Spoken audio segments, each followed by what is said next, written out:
Hello, good afternoon, and welcome to the Midday News.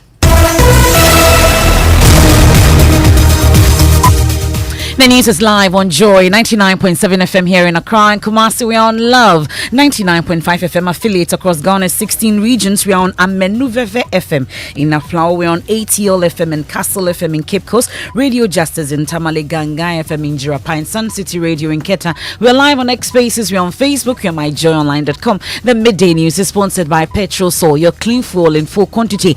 Petrol Sol is always a delightful experience. Also brought to you by Duro Plus Ghana Limited, producers of quality PVC and HDPE pipes and water tank. We are the only water storage tank with a level indicator. Where Duraplus goes, water flows. In this edition, ahead of the presentation of the 2024 budget tomorrow, inflation for the month of October drops to 35.2%. This rate of inflation that was recorded for the month of October 2022 indicates a 2.9 percentage points lower than the rate that was recorded for September 2023.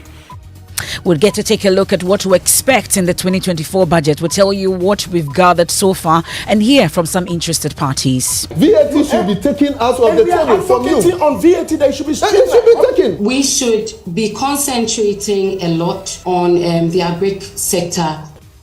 Meanwhile, the Ghana Catholic Bishops' Conference say massive uncontrolled corruption is suffocating Ghana. Some steal our money through the banks and they are not held responsible. And the poor people are dying and crying as if we have no government, as if we do not have people to be in charge. It appears corruption is legalized.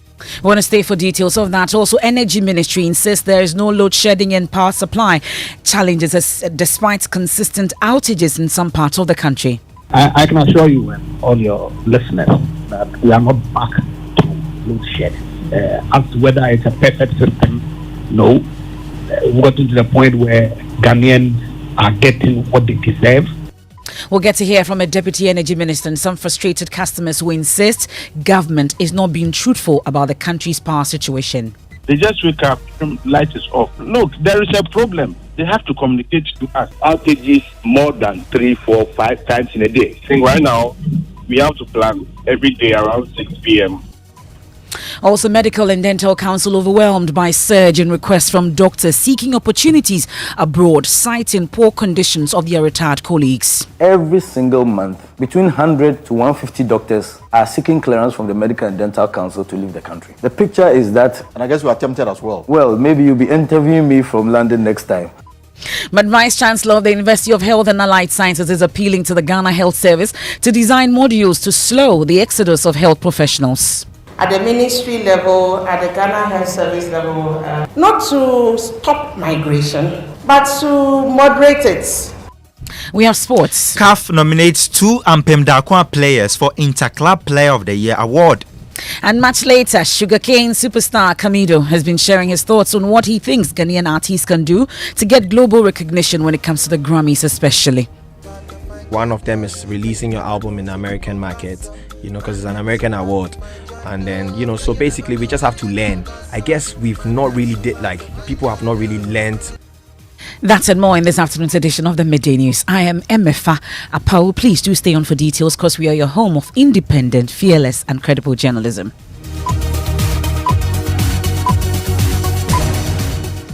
Many thanks for staying with us. Now, ahead of the presentation of the 2024 budget tomorrow, we all look forward to it. Inflation for the month of October 2023 fell to 35.2% from the 38.1% recorded in September 2023. According to figures from the Ghana Statistical Service, both food and non-food inflation dropped as well.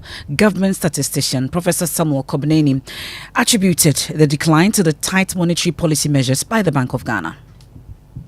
In the month of October 2023, the consumer price index stood at 195.2 relative to 144.4 that was recorded for the same time period in October 2022. Consumer price index for the month of October 2023 stood at 195.2 for the month of October 2023 relative to 144.4 for the same time period, that is October 2022. Given these two indices, the rate of inflation for the month of October 2023 stood at 35.2%. The rate of inflation for the month of October 2023 stood at 35.2%. This literally means that between the month of October 2022 and the month of October 2023, prices of goods and services went up by 35.2%. Between the month of October 2022 and October, prices of goods and services went up by 35.2%. This rate of inflation that was recorded for the month of October 2022 indicates a 2.9 percentage points lower than the rate that was recorded for September 2023. In September 2023, rate of inflation stood at 38.1, and the rate of inflation has slowed down by 2.9 percentage points to 35.2% for the month of October 2023. On a month-on-month basis, that is between September 2023 and October 2023, prices of goods and services went up by 0.6%. On a month-on-month basis, monthly inflation for the month of October 2023 stood at 0.6%. This 0.6% indicates a 1.3 percentage point drop relative to the figure that was recorded for September 2023. That is the government statistician, Professor Samuel Kobinin, in there a while ago. Now, the 2024 budget is expected to cover all sectors of the economy, with particular emphasis on revenue generation and expenditure cuts in some areas to stimulate growth. My colleague Elton Broby joins me in studio with more on what we are learning. Elton, first, the Finance Ministry has a statement ahead of the presentation tomorrow. Well, according to the ministry, the finance minister will, on behalf of the president, lay before Parliament the budget statement and economic policy of government for the 2024 financial year on Wednesday, 15th November 2023. The budget, according to the statement, is crucial because it is developed to support the implementation of the IMF-backed post-COVID-19 program of economic growth. It comes just after the successful first review of the three-year, $3 billion IMF EFC program. That's according to the statement. It will also highlight, among others, the performance of the economy, efforts to boost the productive capacity of the economy through the new growth strategy, fiscal measures, and debt management strategy to deepen stability and promote growth. In line with the usual practice, the statement says that government will undertake a comprehensive post-budget stakeholder engagement to explain the various policies to the public, and this is signed by the Public Affairs Directorate of the ministry. Now, walk us through the likely areas to feature heavily in the budget. So, what we are learning is that government will not be introducing any new tax to the Ghanaian people tomorrow. That is what we are picking from our sources at the Finance Ministry. And the budget is expected to focus on key areas that will be pivotal for economic growth, including the agriculture sector. This is significant because government is in the phase 2 of the Planting for Food and Jobs program. With the refurbished Kwame Nkrumah Memorial Park raking in increased revenue in multiple fold of its pre-update program, the 2024 budget, per our sources, is expected to emphasize more on harnessing the potential of the tourism industry to boost revenue and promote the country as a preferred destination in the sub-region. And in line with this, government is expected to announce a $40 million tourism sector development project funded by the World Bank to upgrade many tourist sites across the country.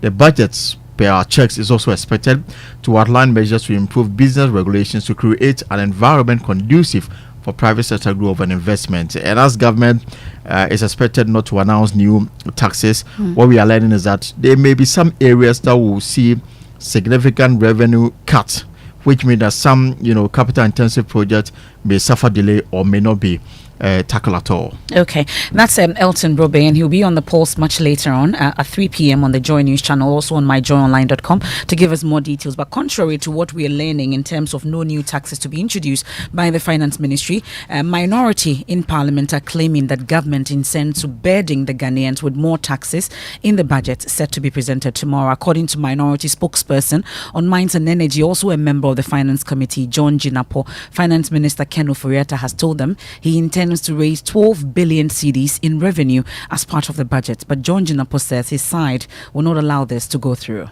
We just met the Minister of Finance at the Finance Committee, and the Minister indicates that he intends raising additional 11 billion. That's about 1% of GDP. But we have told him that we think that the people of Ghana have been taxed so much. The tax burden already is very, very high. And so it will be inappropriate to come with new taxes. Rather, the minister should look at cost cutting in terms of expenditure. Well, let me bring in Parliamentary Affairs correspondent Kweku Asante. Well, Kweku, I'm sure the majority side were in this meeting as well that Jones Opoku talks about. Have you been able to get any response from them on this? Well, yes, we laid siege right after this meeting, and we tried to speak to some of these majority MPs who were in this meeting. They will not confirm or deny these claims that have been put out by Jones Opoku, except to say that the finance minister will come to the public and to Parliament tomorrow and read the details of the 2024 budget. And so we should all sit tight and listen to the finance minister tomorrow. You've also been interacting with the former minority leader, Haruna Idris, who is asking Ken Ofori-Atta to review existing taxes to give the private sector some breathing space. Tell us more. Yes, MFR, the minority say not only are they opposed to new taxes, they want the finance ministry to review existing taxes. E-levy, among other things, they believe is been crippling private businesses. And they believe that if you do away with some of the taxes that we've seen over the last few years, then the private sector, touted as the engine of growth, will see some more blossoming and grow the economy. The biggest news Ken Ofori-Atta could have for Ghanaians tomorrow would have been to announce that he has reached an agreement with external creditors in order that he'll be able to save some $10.5 billion US out of the $29 billion US external debt. That will give him some fiscal space. But tomorrow, he's more likely to say that I'm near conclusion with external creditors, including China and Paris Club, on closure on this matter, which has become a requirement of the IMF. Well, Kweku, let's walk through what else the House is considering today, though. Well, there are urgent questions standing in the name of minority MPs to the Attorney General. He's expected to brief MPs on the prosecution of NAM1. He's also expected to brief MPs on what exactly government is doing to the South constituencies that have not been represented in Parliament over the last few years.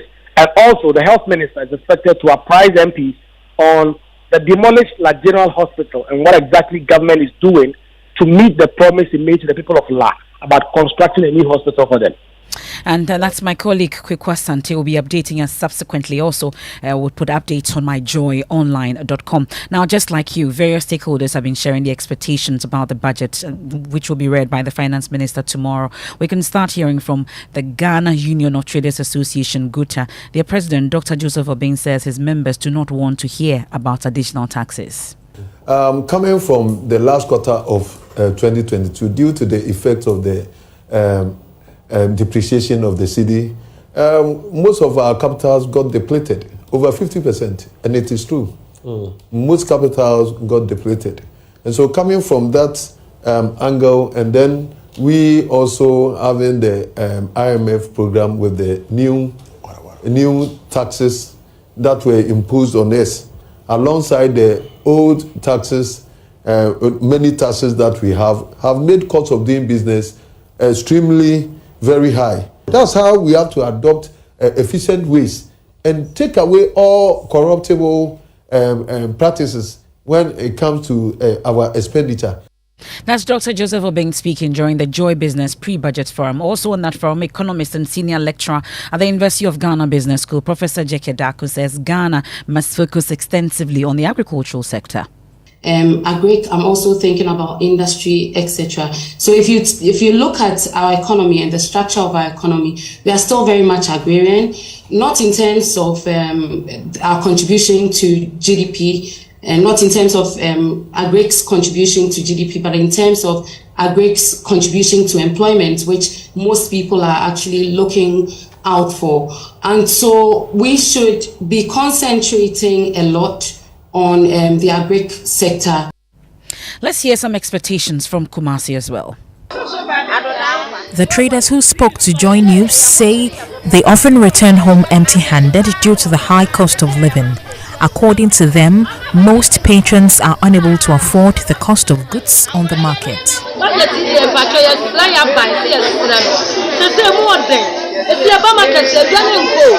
Business is slow lately. The prices of commodities are high. Our customers are always complaining.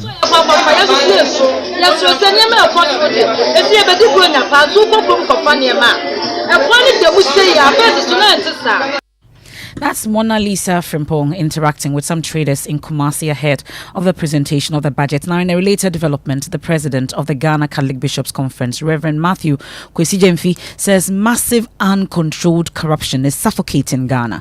Speaking at the opening ceremony of the 2023 Plenary Assembly in the Sunyain Diocese, Reverend Gyamfi expressed concern over the country's persistent impoverishment despite its status as an oil producer. He emphasized the debilitating impact of uncontrolled corruption, stating that it seems to be pervasive and almost legalized. Reverend Gyamfi raised critical questions about the efficacy of the country's current democratic system, which appears to benefit only a privileged few while leaving the majority of the population behind. Why are most of our roads in such deplorable states? Why do we keep going to the IMF? How many times? 17. Why do we keep borrowing so much when we are rich? We are a rich nation. It's a function of who is able to borrow more. And we are now in a deep financial crisis. Now, the massive, uncontrolled corruption is suffocating the nation, and it's as if there are no checks.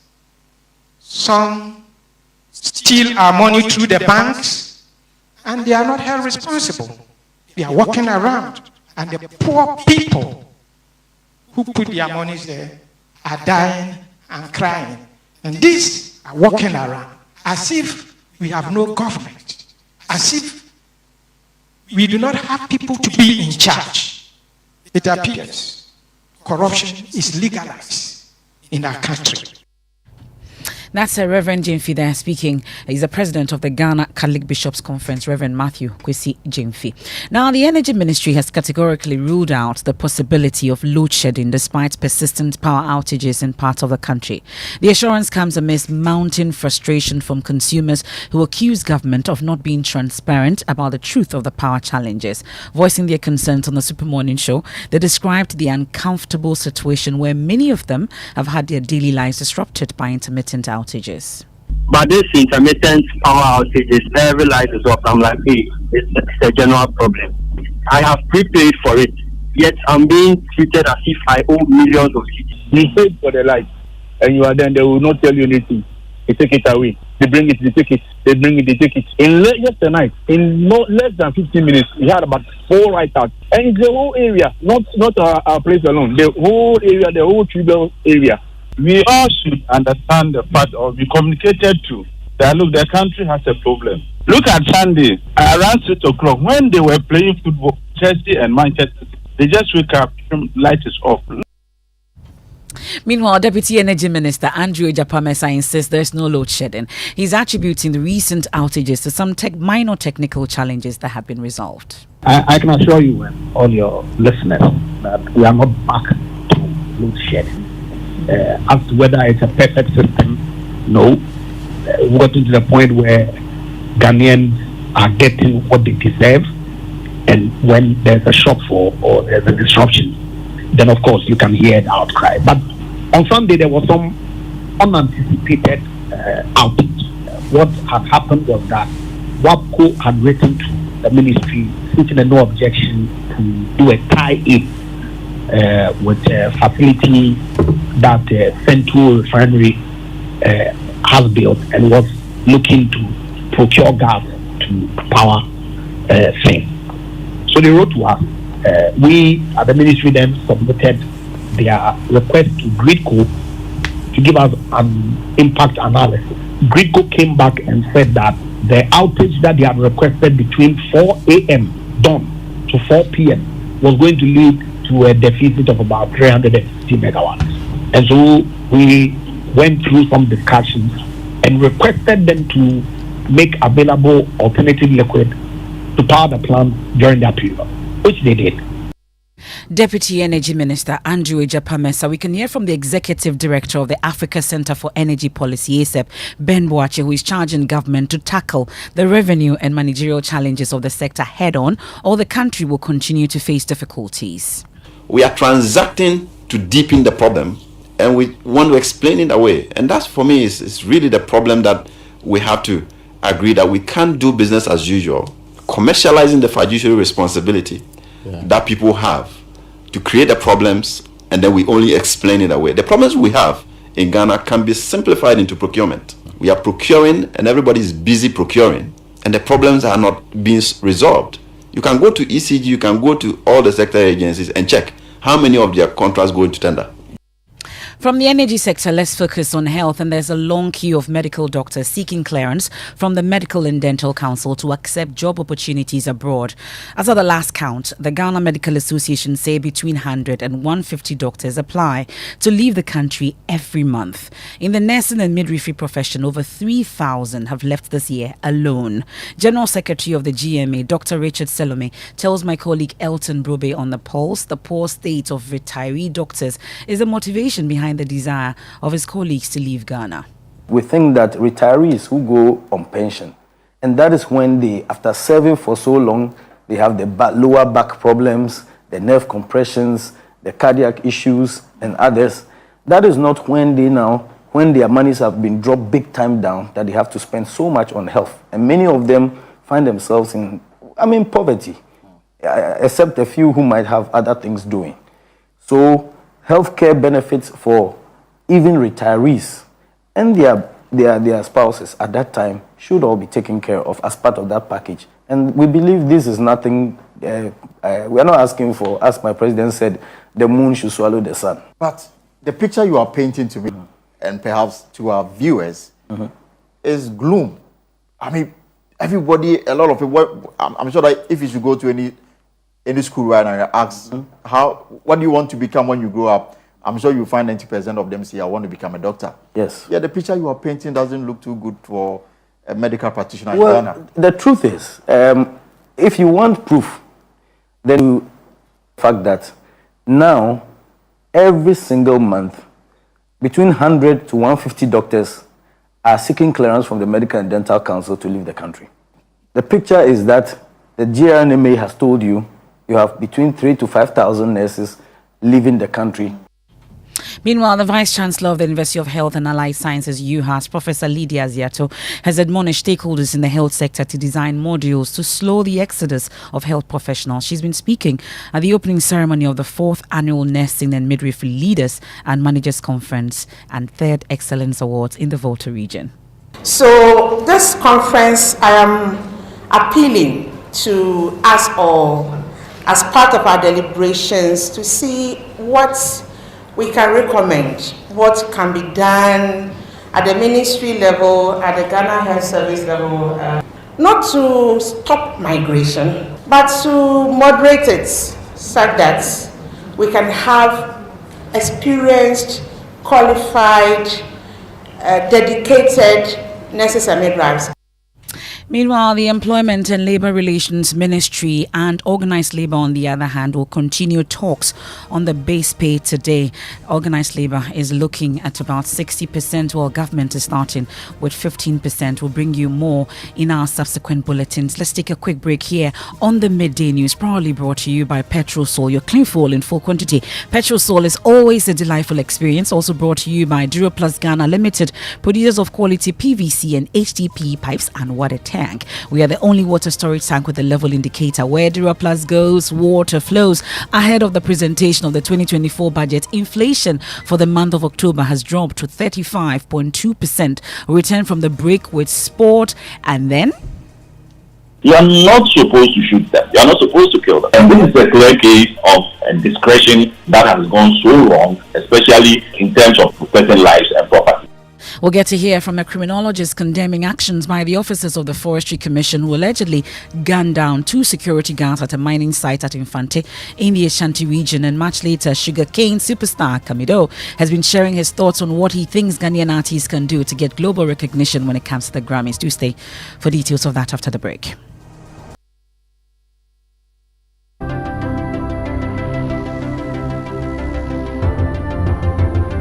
When budgets are tight and money difficult to come by, you want to be sure you get the best value for your money. These are not times to be spending money fixing expensive engine problems because of cheap fuel and lubricants. Drive to a Petrosol station today and buy your quality fuel and lubricants, and rest assured of fuel that lasts long and lubricants that prevent expensive engine problems. Hear the sound. Petrosol, clean fuel in full quantity. Chalet inside my car, dear drama. Wow! The movie lovers always get some story to share, and the Premier League lovers too, they like complain. Hey, VAR, ego over you. Hey, this one, dear, it's like you're talking about me. The DSTV movie channels always they over me. This festive season, it go over you even more on DSTV. Sports are sports, movies and swap movies, kids channels are kids channels. And if you happen to be out this festive period, the DSTV stream go meet you there. Dial *759# to reconnect or stay connected and unbox the entertainment this festive season. DSTV, it's your moment.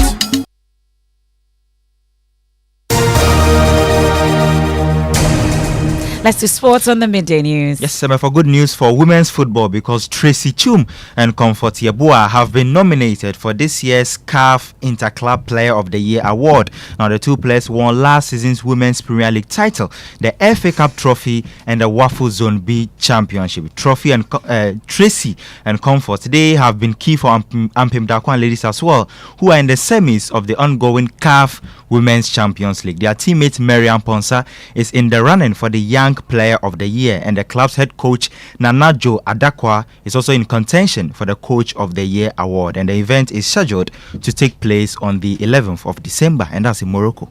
We look forward to that. Thank you very much, Mubarak. And our criminologist with the Kwame Nkrumah University of Science and Technology has condemned actions by the officers of the Forestry Commission who allegedly gunned down 2 security guards at a mining site at Infante in the Ashanti region. 3 days after the incident, family of the 2 brothers insists they were innocent.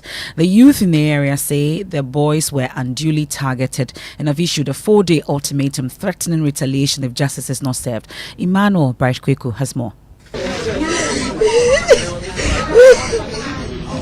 A saddened mother, a sister left in excruciating pain. Wails continue to emanate from the home of Abdul Samed Razak, 35, and Hashmil Usman, 25, after the 2 were allegedly shot dead by security task force of the Forestry Commission at a mining site.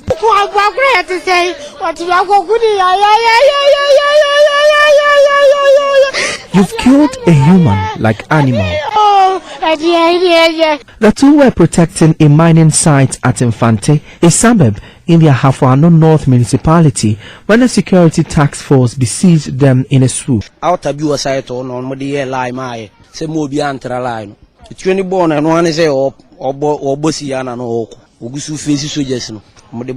They shot severally, but he survived them. So they surrounded him and hit his neck with the buttstock of their gun. The other was shot from behind through his skull.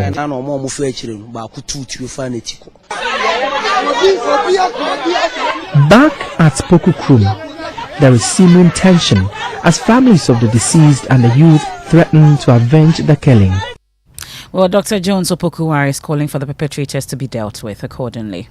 There were people who were on the mining site, probably working. You went to meet them, and the state you met them didn't require the use of that kind of force. Even if you have marked the line and somebody tries to cross, probably all that you needed to do was to keep on engaging the person until you are able to get these people under your custody and then move them to wherever you have to move them to.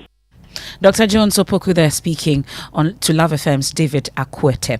Now it's time for our stories of hope. And Mansura Tijani Umar, after a second degree in finance, was unable to secure a job after 9 years of searching. But she has not lost hope as she doubles as a mobile money vendor and a fashion design apprentice to gain a sustainable income. Her efforts have been supported with financial help from the NBU Youth Empowerment Center. Nanaya Ojima has more. After acquiring a second degree in finance 9 years ago, Mansura Tijani Umar searched for a job in futility. So I keep applying. Even some people would bring 10,000, bring 15,000. It came to a point I even had an appointment letter, which is a fake appointment letter. A 2017 data from the Institute of Statistics, Social and Economic Research at the University of Ghana showed only 10% of graduates find jobs after the first year of completing school. Spurred by the statistics, Mansura forfeited her search for a white-collar job to start a mobile money business. Though the business could help her cater for the family, she believes a career in fashion is more sustainable. Since my infant, I have the passion to learn how to sew.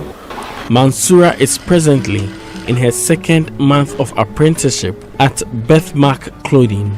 Co-founder Rahel Konedu Ado rates her apprentice. She's very hardworking.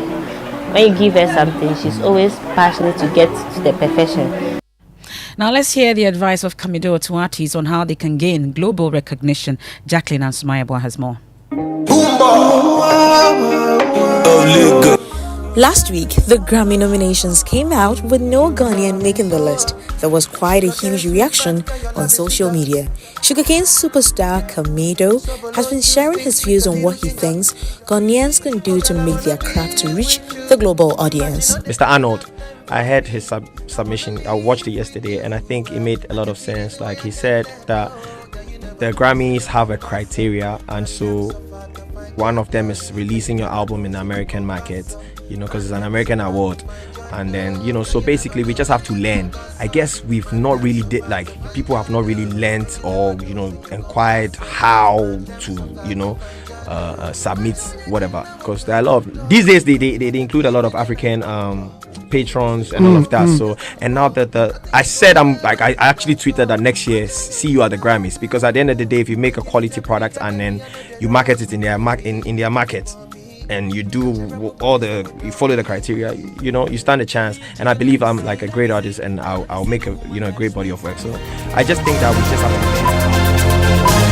Kamido ending the midday news here on Joy 99.7 FM. There's more when you log on to myjoyonline.com.